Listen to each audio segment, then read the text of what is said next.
2년 전 서울 왕십리의 한 길가입니다. 흰 옷을 입은 남성이 걸어갑니다. 이 남성을 잘 보십시오. 양손에 무언가 끝이 뾰족한 물건을 쥐고 있습니다. 놀랍게도 30cm짜리 손도끼입니다. 경찰차가 쏜살같이 뒤를 쫓습니다. 남성은 한 교회 어린이집에서 흉기를 휘두르고 나오는 길이었습니다. 친형에게 돈을 빌려달라고 요구했지만 거절당했는데요. 친형이 일하는 교회로 찾아갔다가 엉뚱한 사람들에게 화풀이를 했습니다. 어린이집 선생님과 교회 직원, 그리고 손주에게 약을 주러 왔던 할머니까지 크게 다쳤습니다. 결국 살인미수 혐의로 재판에 넘겨지죠.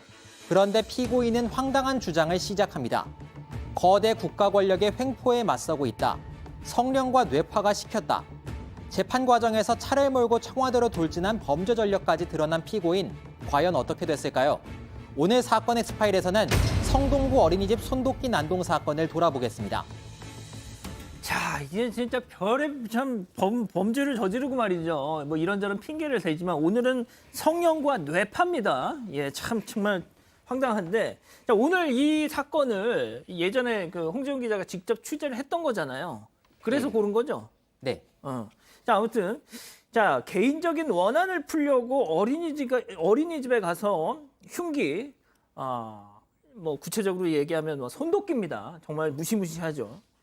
자, 진짜 그 어린이집 교사분이 머리를 다쳤다는데 그분이 그 머리를 다친 와중에도 그 문을 탁 걸어 잠그지 않았더라면 진짜 대형 사건이 날 뻔했잖아요. 그렇죠. 당시 어린이집에 50명의 원생들이 있었습니다. 자칫 큰 사고로 이어질 수 있었어요. 이 가해자가 40대 남성인데요. 한 교회 건물에 2019년 6월 13일 오전 10시쯤 찾아갑니다. 어린이집에서 한창 수업을 하고 있을 시간이었습니다. 그때 찾아가서 갑자기 입구에서 배낭에 있는 손도끼 2자루를 꺼냅니다. 그 다음에 범행을 시작했는데요. 무차별적으로 범행을 저질렀습니다. 자신의 어떤 감정이 앞서서 어떤 사람을 지목해서 한 것이 아니라 눈에 보이는 대로 흉기를 휘둘렀습니다. 그래서 처음에는 손주에게 약을 주려고 왔던 할머니를 말씀드렸는데 그분도 그냥 찾아왔다가 갑자기 흉기에 피해를 입었고요. 이를 보고 말리려고 나왔던 교회에 있던 직원들도 피해를 입고 직원 한 명이 크게 다쳤고요. 어린이집 교사가 나와서 이 상황을 보고 아이들을 밀어넣고 문을 잠깁니다.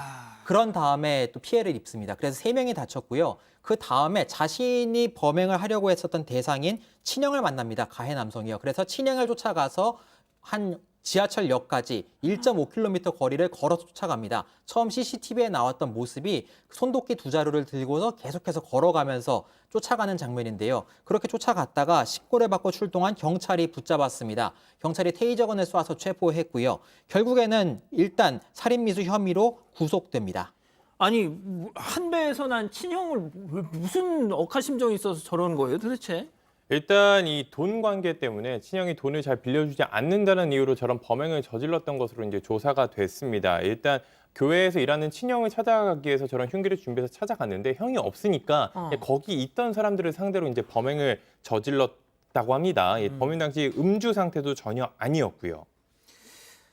야, 아니, 그러니까 친형한테서 돈 네네. 얼마를?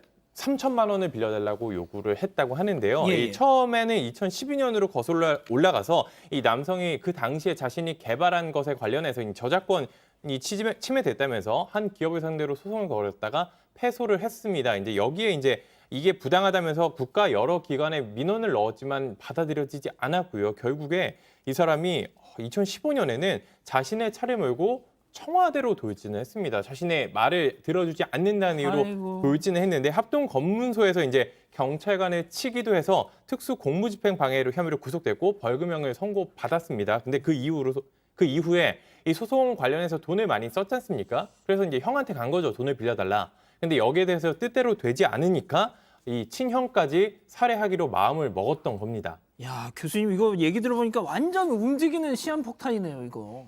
예? 사실 이거 우리가 무차별 범죄다 이렇게 표현은 합니다만 사실은 이 행위들을 전부 보면요. 일단 범행 도구를 준비하고 애초에 갑니다. 그렇죠. 거기에서 갈등이 빚어진 게 아니고 애초에 갈등이 있기도 전부터 범행 도구를 가지고 간 것이기 때문에 계획성이 있다고 보여지고요. 예를 들면 이 사람이 태권도장이나 권투 체육관으로 침입을 했느냐 결국 그렇지 않다는 아니죠. 거죠. 어린이집. 그렇기 때문에 피해자를 자기가 범행하기 쉬운 대상을 선택한 이 의도는 반드시 계획적이다 이렇게 보여집니다. 그렇군요. 자, 재판에 넘겨졌어요. 살인 미수 혐의로. 그런데 황당하게도 국민참여재판을 신청했어요. 네, 피고인이 국민참여재판을 신청한 이유가 황당합니다. 책임관계에 대해서 들어보고 싶다라고 주장을 했는데요. 이유가 좀 있었습니다. 우선 변호인이, 피고인 측의 변호인은 심신미약과 심신상실을 주장했습니다. 왜냐하면 그 피고인이 계속해서 뇌파가 시켰다, 성령이 시켰다. 그러니까 뇌파와 성령이 시켰기 때문에 나는 살해하려고 마음을 먹고 범행을 저질렀다. 이런 취지로 말을 하고 있기 때문에 여기에 대해서 정신감정을 받아봐야 된다. 그리고 피고인 측 변호인은 심신미약이나 심신상실로 인정이 돼야 한다라고 주장했고요. 피고인도 국민참여재판 신청하면서 배심원의 판단을 받아보겠다고 합니다. 그리고 말을 하죠. 내 행위는 인정한다. 범죄 행위는 인정하지만 책임은 불가항력이다. 나는 거대 국가 권력의 횡포로 피해를 입었다라고 여러 번 횡설수설합니다.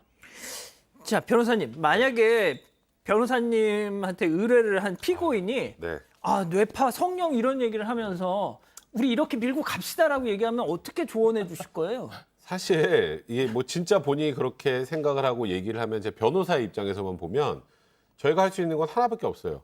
일단 범죄 사실 자체가 사라지는 건 아니잖아요. 그렇죠. 이건 부인할 수 없는 사실관계이기 때문에 결국은 양형을 낮추거나 아니면 다른 방식으로 무죄를 받아내는 건데 양형을 낮추는 건 뭐 우리 모두 다 알고 있는 것처럼 아, 이 사건 당시에 심신미약 상태였다. 더 나아가서 아예 제정신이 아니었으니까 본인이 한 범죄 행동을 이해를 못한다. 심신상실은 무죄 주장이거든요. 거기에다가 성령이 시켜서 했다면서요.